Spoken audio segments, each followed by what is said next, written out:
Like, share اور comment کر کے ہمیں بتائیے کہ آپ کو ہماری ویڈیو کیسی لگی۔ آئیے کہانی کی طرف چلتے ہیں۔ جون 1171 کا وہ دن مصر کی گرمی سے جل رہا تھا، جس دن خلیفہ العاضد کے قاصد نے آ کر سلطان صلاح الدین ایوبی کو پیغام دیا کہ خلیفہ یاد فرما رہے ہیں۔ سلطان ایوبی کے تیور بدل گئے۔ اس نے قاصد سے کہا، خلیفہ کو بعد السلام کہنا کہ کوئی بہت ضروری کام ہے تو بتا دیں، میں آ جاؤں گا۔ اس وقت مجھے ذرا سی بھی فرصت نہیں۔ انہیں یہ بھی کہنا کہ میرے سامنے جو کام پڑے ہیں وہ حضور کے دربار میں حاضری دینے کی نسبت زیادہ ضروری اور اہم ہیں۔ قاصد چلا گیا اور سلطان ایوبی بے چینی سے کمرے میں ٹہلنے لگا۔ وہ فاطمی خلافت کا دور تھا۔ مصر میں اس خلافت کا خلیفہ العاضد تھا۔ اس دور کا خلیفہ بادشاہ ہوتا تھا۔ جمعے کے خطبے میں ہر مسجد میں خدا اور رسول صلی اللہ علیہ وآلہ وسلم کے بعد خلیفہ کا نام لیا جاتا تھا۔ عیش و عشرت کے سوا ان لوگوں کے پاس کوئی کام نہ تھا۔ اگر نور الدین زنگی اور سلطان صلاح الدین ایوبی نہ ہوتے یا وہ بھی دوسرے امراء و وزراء کی طرح خوشامدی اور ایمان فروش ہوتے تو اس دور کے خلیفوں نے تو سلطنت اسلامیہ کو بیچ کھایا تھا۔ العاضد ایسا ہی ایک خلیفہ تھا۔ صلاح الدین ایوبی مصر میں گورنر بن کر آئے تو ابتدا میں خلیفہ نے اسے کئی بار بلایا تھا۔ سلطان ایوبی سمجھ گیا کہ خلیفہ اسے صرف اس لیے بلاتے ہیں کہ اسے یہ احساس رہے کہ حاکم ایوبی نہیں خلیفہ ہے۔ وہ سلطان ایوبی کا احترام کرتا تھا، اسے اپنے ساتھ بٹھاتا تھا، مگر اس کا انداز شاہانہ اور لب و لہجہ آمرانہ ہوتا۔ اس نے سلطان ایوبی کو جب بھی بلایا بلا مقصد بلایا اور رخصت کر دیا۔ صلیبیوں کو بحیرہ روم میں شکست دے کر اور سوڈانی فوج کی بغاوت کو ختم کر کے صلاح الدین ایوبی نے خلیفہ کو ٹالنا شروع کر دیا تھا۔ اس نے خلیفہ کے محل میں جو شان و شوکت دیکھی تھی اس نے اس کے سینے میں آگ لگا رکھی تھی۔ محل میں زر و جواہرات کا یہ عالم تھا کہ کھانے پینے کے برتن سونے کے تھے، شراب کی سراہی اور پیالوں میں ہیرے جڑے ہوئے تھے۔ حرم لڑکیوں سے بھرا پڑا تھا۔ ان میں عربی، مصری، مراکشی، سوڈانی اور ترک لڑکیوں کے ساتھ ساتھ عیسائی اور یہودی لڑکیاں بھی تھیں۔ یہ اس قوم کا خلیفہ تھا جسے ساری دنیا میں اللہ کا پیغام پھیلانا تھا اور جسے دنیا کفر کی مہیب جنگی قوت کا سامنا تھا۔ سلطان ایوبی کو خلیفہ کی کچھ اور باتیں بھی کھائی جا رہی تھیں۔ ایک یہ کہ خلیفہ کا ذاتی حفاظتی دستہ سوڈانی حبشیوں اور قبائلیوں کا تھا جن کی وفاداری مشکوک تھی۔ دوسرے یہ کہ خلیفہ کے دربار میں سوڈان کی باغی اور برطرف کی ہوئی فوج کے کماندار اور نائب سالار خصوصی حیثیت کے مالک تھے۔ صلاح الدین ایوبی کی ہدایت پر علی بن سفیان نے قصر خلافت میں نوکروں اور اندر کے دیگر کام کرنے والوں کے بھیس میں اپنے جاسوس بھیج دیے تھے۔ خلیفہ کے حرم کی 2 عورتیں بھی اعتماد میں لے کر جاسوسی کے فرائض سونپے گئے تھے۔ ان جاسوسوں کی اطلاع کے مطابق خلیفہ سوڈانی کمانداروں کے زیر اثر تھا۔ وہ 60-65 سال کی عمر کا بوڑھا تھا، لیکن خوبصورت عورتوں کی محفل میں خوش رہتا۔ اس کی اسی کمزوری سے صلاح الدین ایوبی کے مخالفین فائدہ اٹھا رہے تھے۔ 1171 کے دوسرے تیسرے مہینے میں خلیفہ کے حرم میں ایک جوان اور غیر معمولی طور پر حسین لڑکی کا اضافہ ہوا تھا۔ حرم کی جاسوس عورتوں نے علی بن سفیان کو بتایا تھا کہ 3-4 آدمی آئے تھے جو عربی لباس میں تھے۔ وہ اس لڑکی کو لائے تھے۔ ان کے پاس بہت سے تحفے بھی تھے۔ لڑکی بھی تحفے کے طور پر آئی تھی۔ اس کا نام ارارہ بتایا گیا تھا۔ اس میں خوبی یہ تھی کہ خلیفہ العاضد پر اس نے جادو سا کر دیا تھا۔ بہت ہی چالاک اور ہوشیار لڑکی تھی۔ سلطان ایوبی کو قصر خلافت کی ان تمام خرافات کا علم تھا، مگر حکومت پر اس کی گرفت ابھی اتنی مضبوط نہیں ہوئی تھی کہ وہ خلیفہ کے خلاف کوئی کارروائی کر سکتا۔ اس سے پہلے کہ گورنر اور امیر خلیفہ کے آگے جھکے رہتے تھے، اسی لیے مصر بغاوتوں کی سرزمین بن گیا تھا۔ وہاں اسلامی خلافت تو تھی مگر اسلام کا پرچم سرنگوں ہوتا جا رہا تھا۔ فوج سلطنت اسلامیہ کی تھی مگر سوڈانی جرنیل شہری حکومت کی باغ دوڑ ہاتھ میں لیے ہوئے تھے اور ان کا رابطہ صلیبیوں کے ساتھ تھا۔ انہی کی بدولت قاہرہ اور اسکندریہ میں عیسائی کنبے آباد ہونے لگے تھے۔ ان میں جاسوس بھی تھے۔ صلاح الدین ایوبی نے سوڈانی فوج کو تو ٹھکانے لگا دیا تھا، لیکن ابھی چند ایک سوڈانی جرنیل موجود تھے جو کسی بھی وقت خطرہ بن کر ابھر سکتے تھے۔ انہوں نے قصر خلافت میں اثر و رسوخ پیدا کر رکھا تھا۔ سلطان ایوبی ابھی خلافت کی تعیش پرست گدی کو اس ڈر سے نہیں چھیڑنا چاہتا تھا کہ خلافت کے متعلق کچھ لوگ جذباتی تھے اور کچھ حامی تھے۔ ان میں خوشامدیوں کے ٹولے کی اکثریت تھی۔ اس اکثریت میں وہ اعلیٰ حکام بھی تھے جو مصر کی امارت کی توقع لگائے بیٹھے تھے، مگر یہ حیثیت صلاح الدین ایوبی کو مل گئی۔ سلطان ایوبی ان حالات میں جہاں ملک جاسوسوں اور غداروں سے بھرا پڑا تھا اور صلیبیوں کے جوابی حملے کا خطرہ بھی تھا، ان اعلیٰ اور ادنا حکام کو اپنا دشمن نہیں بنانا چاہتا تھا جو خلافت کے پروردہ تھے۔ مگر جون 1171 کے ایک روز جب خلیفہ نے اسے بلایا تو اس نے صاف انکار کر دیا۔ اس نے دربان سے کہا، علی بن سفیان، بہاؤدین شداد، عیسیٰ الحکاری اور الناصر کو میرے پاس بھیج دو۔ یہ چاروں سلطان ایوبی کے خصوصی مشیر اور معتمد تھے۔ سلطان ایوبی نے انہیں کہا، ابھی ابھی خلیفہ کا قاصد مجھے بلانے آیا تھا، میں نے جانے سے انکار کر دیا ہے۔ میں نے آپ کو یہ بتانے اور رائے لینے کے لیے بلایا ہے کہ میں جمعے کے خطبے سے خلیفہ کا نام نکلوا رہا ہوں، یہ اقدام ابھی قبل از وقت ہوگا۔ شداد نے کہا، خلیفہ کو لوگ پیغمبر سمجھتے ہیں، رائے عامہ ہمارے خلاف ہو جائے گی، ابھی تو لوگ اسے پیغمبر سمجھتے ہیں۔ سلطان ایوبی نے کہا، تھوڑے ہی عرصے بعد وہ اسے خدا سمجھنے لگیں گے، اسے پیغمبری اور خدائی دینے والے ہم لوگ ہیں جو خطبے میں اس کا نام خدا اور رسول اکرم صلی اللہ علیہ وآلہ وسلم کے ساتھ لیتے ہیں۔ کیوں عیسیٰ فقیہ آپ کیا مشورہ دیتے ہیں؟ میں آپ کی تائید کرتا ہوں۔ عیسیٰ الحقاری فقیہ نے جواب دیا، کوئی بھی مسلمان خطبے میں کسی انسان کا نام برداشت نہیں کر سکتا، انسان بھی ایسا جو شراب، عورت اور ہر طرح کے گناہ کا شیدائی ہے۔ یہ الگ بات ہے کہ صدیوں سے خلیفہ کو پیغمبروں کا درجہ دیا جا رہا ہے۔ میں چونکہ شہری اور مذہبی امور کا ذمہ دار ہوں، اس لیے یہ نہیں بتا سکتا کہ سیاسی اور فوجی لحاظ سے آپ کے فیصلے کا رد عمل کیا ہوگا۔ بہاؤدین شداد نے کہا، رد عمل شدید ہوگا اور ہمارے خلاف ہوگا۔ اس کے باوجود میں یہی مشورہ دوں گا کہ یہ بدعت ختم ہو جانی چاہیے، یا خلیفہ کو پکا مسلمان بنا کر لوگوں کے سامنے لایا جائے، جو مجھے ممکن نظر نہیں آتا۔ علی بن سفیان نے کہا کہ رائے عامہ کو مجھ سے بہتر اور کون جان سکتا ہے۔ علی بن سفیان جو جاسوسی اور سراغ رسانی کے شعبے کا سربراہ تھا، اس نے ملک کے اندر جاسوسوں اور مخبروں کا جال بچھا رکھا تھا۔ اس نے کہا، عام لوگوں نے خلیفہ کی کبھی صورت نہیں دیکھی، وہ العازد کے نام سے نہیں صلاح الدین ایوبی کے نام سے واقف ہیں۔ میرے محکمے کی مصدقہ اطلاعات نے مجھے یقین دلایا ہے کہ وہ آپ کے 2 سالہ دور میں لوگوں کی ایسی ضروریات پوری ہو گئی ہیں جن کے متعلق انہوں نے کبھی سوچا بھی نہیں تھا۔ شہروں میں ایسے مطب نہیں تھے جہاں مریضوں کو داخل کر کے علاج کیا جا سکتا، لوگ معمولی بیماریوں سے مر جاتے تھے۔ اب سرکاری مطب کھول دیے گئے ہیں، درس گاہیں بھی کھولی گئی ہیں، تاجروں اور دکانداروں کی لوٹ کھسوٹ ختم ہو گئی ہے، جرائم بھی کم ہو گئے ہیں، اور اب لوگ اپنی مشکلات اور فریادیں آپ تک براہ راست پہنچا سکتے ہیں۔ آپ کے یہاں آنے سے پہلے لوگ سرکاری اہلکاروں اور فوجیوں سے خوفزدہ رہتے تھے، آپ نے ان کے حقوق بتا دیے ہیں اور وہ اپنے آپ کو ملک و ملت کا حصہ سمجھنے لگے ہیں۔ خلافت سے انہیں بے انصافی اور بے رحمی کے سوا کچھ نہیں ملا، آپ نے انہیں عدل و انصاف اور وقار دیا ہے۔ میں وثوق سے کہہ سکتا ہوں کہ قوم خلافت کی بجائے امارت کے فیصلے کو قبول کرے گی۔ سلطان ایوبی نے کہا، میں نے قوم کو عدل و انصاف اور وقار دیا ہے یا نہیں، میں نے قوم کے حقوق اسے دیے ہیں یا نہیں، میں نہیں جانتا۔ میں قوم کو ایک انتہائی بےہودہ روایت نہیں دینا چاہتا، میں قوم کو شرک اور کفر نہیں دینا چاہتا۔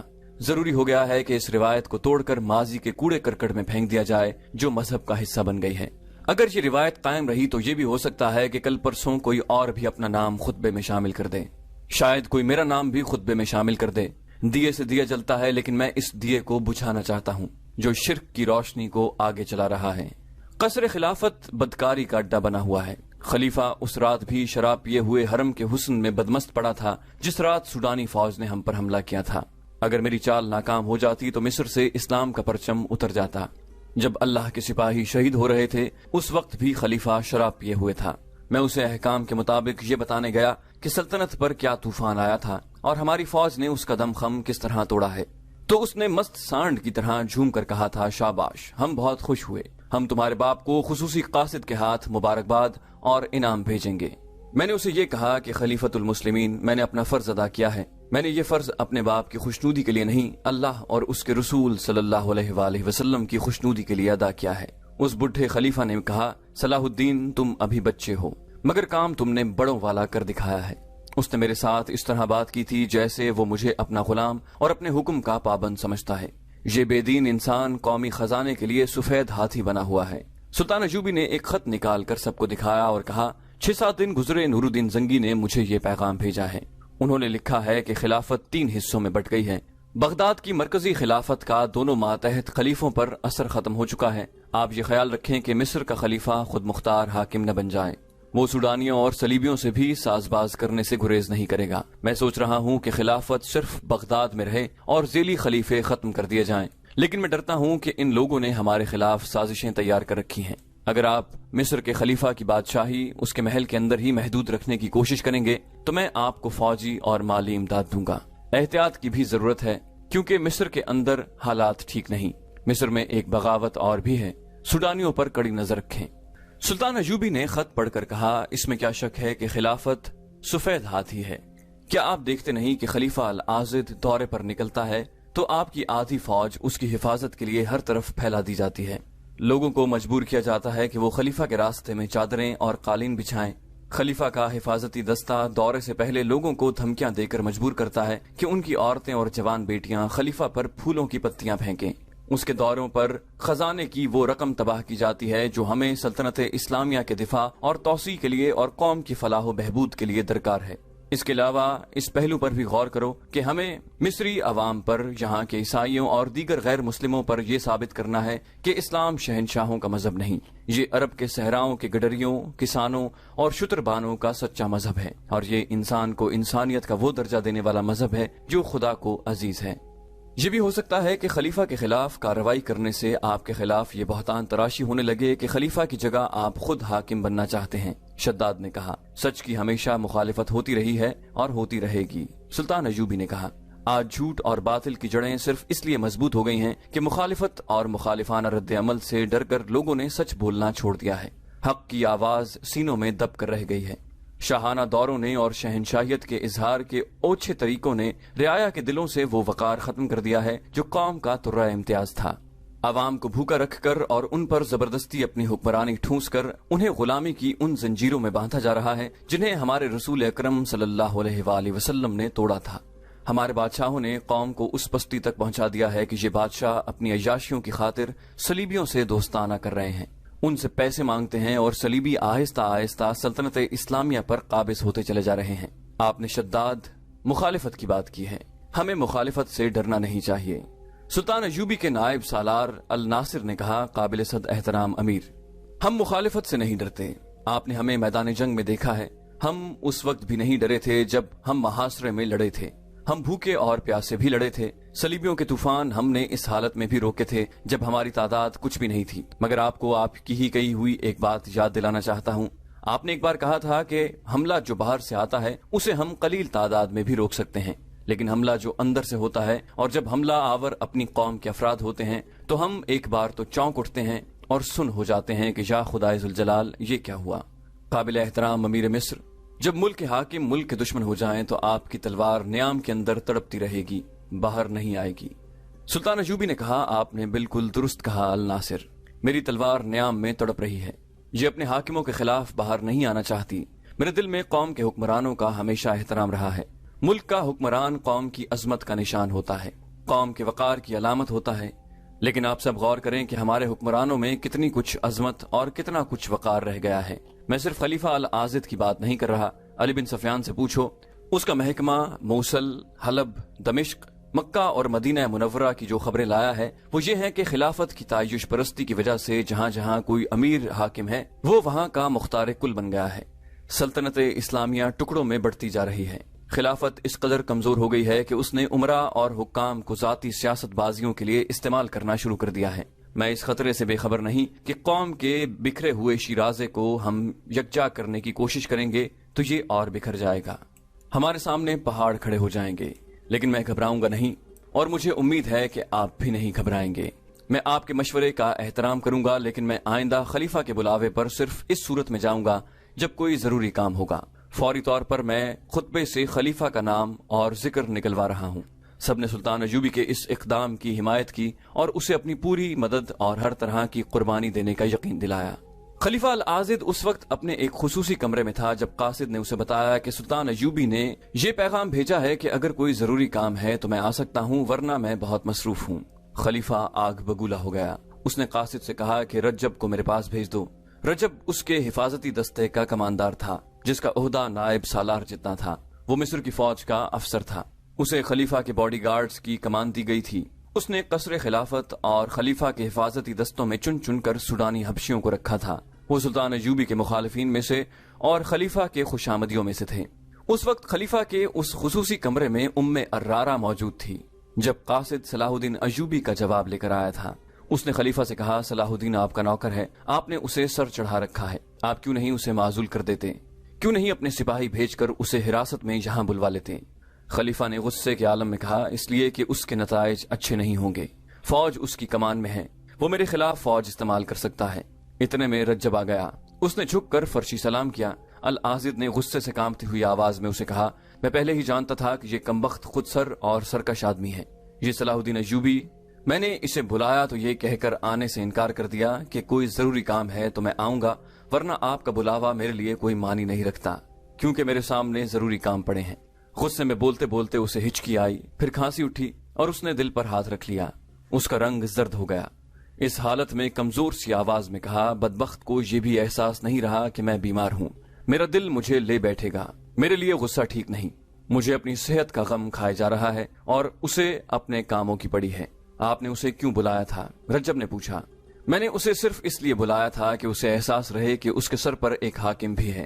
خلیفہ نے دل پر ہاتھ رکھتے ہوئے کراہتی ہوئی آواز میں کہا، تم ہی نے مجھے بتایا تھا کہ صلاح الدین خود مختار ہوتا جا رہا ہے۔ میں اسے بار بار یہاں بلانا چاہتا ہوں، اسے حکم دینا چاہتا ہوں تاکہ اسے اپنے پاؤں کے نیچے رکھوں۔ یہ ضروری نہیں کہ کوئی ضروری کام ہو تو ہی میں اسے بلاؤں۔ ارارہ نے شراب کا پیالہ اس کے ہونٹوں سے لگا کر کہا، آپ کو 100 بار کہا ہے کہ غصے میں نہ آیا کریں۔ آپ کے دل اور اعصاب کے لیے غصہ ٹھیک نہیں۔ اس نے سونے کی ایک ڈبیا میں سے نصفاری رنگ کے صفوف میں سے ذرا سا خلیفہ کے منہ میں ڈالا اور پانی پلا دیا۔ خلیفہ نے اس کے بکھرے ہوئے ریشمی بالوں میں انگلیاں الجھا کر کہا، اگر تم نہ ہوتی تو میرا کیا ہوتا؟ سب کو میری دولت اور رتبے سے دلچسپی ہے، میری ایک بھی بیوی ایسی نہیں جسے میری ذات کے ساتھ دلچسپی ہو۔ تم تو میرے لیے فرشتہ ہو۔ اس نے لڑکی کو اپنے قریب بٹھا کر بازو اس کی کمر میں ڈال دیا۔ خلیفۃ المسلمین رجب نے کہا، آپ بڑے ہی نرم دل اور نیک انسان ہیں۔ یہی وجہ ہے کہ صلاح الدین ایوبی نے یہ گستاخی کی ہے۔ آپ نے یہ بھی فراموش کر دیا کہ وہ عربی نسل سے نہیں، وہ آپ کی نسل سے نہیں، وہ کرد ہے۔ میں حیران ہوں کہ اسے اتنی بڑی حیثیت کس نے دے دی ہے۔ اگر اس میں کوئی خوبی ہے تو صرف یہ کہ وہ اچھا عسکری ہے، میدان جنگ کا استاد ہے، لڑنا بھی جانتا ہے اور لڑانا بھی جانتا ہے۔ مگر یہ وصف اتنا اہم نہیں کہ اسے مصر کی امارت سونپ دی جائے۔ اس نے سوڈان کی اتنی بڑی اور اتنی تجربہ کار فوج یوں توڑ کر ختم کر دی ہے جس طرح کوئی بچہ کھلونا توڑتا ہے۔ آپ ذرا غور فرمائیں کہ جب یہاں سوڈانی باشندوں کی فوج تھی، ناجی اور اوروش جیسے سالار تھے تو رعایا آپ کے کتوں کے آگے بھی سجدے کرتی تھی۔ سوڈانی لشکر کے سالار آپ کی دہلیز پر حاضر رہتے تھے۔ اب یہ حال ہے کہ آپ اپنے ایک ماتحت کو بلاتے ہیں تو وہ آنے سے انکار کر دیتا ہے۔ خلیفہ نے اچانک گرج کر کہا، رجب تم ایک مجرم ہو۔ رجب کا رنگ پیلا پڑ گیا۔ ارارہ بدک کر العازد سے الگ ہو گئی۔ العازد نے اسے پھر بازو کے گھیرے میں لیا اور اپنے ساتھ لگا لیا اور پیار سے بولا، کیا میں نے تمہیں ڈرا دیا ہے؟ میں رجب سے یہ کہنا چاہتا ہوں کہ یہ آج 2 سال بعد مجھے بتا رہا ہے کہ ہماری پرانی فوج اور اس کے سالار اچھے تھے اور صلاح الدین کی بنائی ہوئی فوج خلافت کے حق میں اچھی نہیں۔ کیوں رجب؟ تم یہ بات پہلے بھی جانتے تھے، چپ کیوں رہے؟ اب جب کہ یہ امیر مصر اپنی جڑیں مضبوط کر چکا ہے، مجھے بتا رہے ہو کہ وہ خلافت کا باغی اور سرکش ہے۔ رجب نے کہا، میں حضور کے عتاب سے ڈرتا تھا۔ سلطان ایوبی کا انتخاب بغداد کی خلافت نے کیا تھا، یہ آپ کے مشورے سے ہی ہوا ہوگا۔ میں خلافت کے انتخاب کے خلاف زبان کھولنے کی جرت نہیں کر سکتا تھا۔ آج امیر مصر کی گستاخی اور اس کے زیر اثر آپ کے دل کے دورے نے مجھے مجبور کر دیا کہ زبان کھولوں۔ میں کب سے دیکھ رہا ہوں کہ سلطان ایوبی کئی بار آپ کے حضور گستاخی کر چکا ہے۔ میرا فرض ہے آپ کو خطرے سے آگاہ کروں اور بچاؤں۔ اس دوران ارارہ خلیفہ کے گالوں سے گال رگڑتی رہی اور اس کی انگلیوں میں انگلیاں الجھا کر بچوں کی طرح کھیلتی رہی۔ ایک بار اس نے خلیفہ کے گالوں کو ہاتھوں میں تھام کر پوچھا، طبیعت بحال ہوئی؟ خلیفہ نے اس کی ٹھوڑی کو چھیڑتے ہوئے کہا، دوائی نے اتنا اثر نہیں کیا جتنا تیرے پیار نے کیا ہے۔ خدا نے تجھے وہ حسن اور جذبہ دیا ہے جو میرے ہر روگ کے لیے اکسیر ہے۔ اس نے ارارہ کا سر اپنے سینے پر ڈال کر رجب سے کہا، روز قیامت جب مجھے جنت میں بھیجیں گے تو میں خدا سے کہوں گی کہ مجھے کوئی حور نہیں چاہیے، مجھے ارارہ دے دو۔ ارارہ صرف حسین ہی نہیں، رجب نے کہا، یہ بہت ہوشیار اور ذہین بھی ہے۔ حضور کا حرم سازشوں کا گھر بنا ہوا تھا، اس نے آ کر سب کو لگام ڈال دی ہے۔ اب کسی کی جرت نہیں کہ کوئی عورت کسی عورت کے خلاف یا کوئی اہلکار قصر خلافت میں ذرا سی بھی گڑبڑ کرے۔ ارارہ نے کہا، رجب صلاح الدین ایوبی کے متعلق بات کر رہے تھے، ان کی باتیں غور سے سنیں اور صلاح الدین کو لگام ڈالیں۔ خلیفہ نے پوچھا، تم کیا کہہ رہے تھے رجب؟ میں یہ عرض کر رہا تھا کہ میں نے اس ڈر سے زبان بند رکھی کہ امیر مصر کے خلاف کوئی بات خلافت کو گوارا نہ ہوگی۔ رجب نے کہا، صلاح الدین ایوبی قابل سالار ہو سکتا ہے۔ خلیفہ نے کہا، مجھے اس کا صرف یہی وصف پسند ہے کہ میدان جنگ میں وہ اسلام کا پرچم سرنگوں نہیں ہونے دیتا۔ ہمیں سلطان ایوبی جیسے ہی سالاروں کی ضرورت ہے جو خلافت اسلامیہ کا وقار میدان جنگ میں قائم رکھیں۔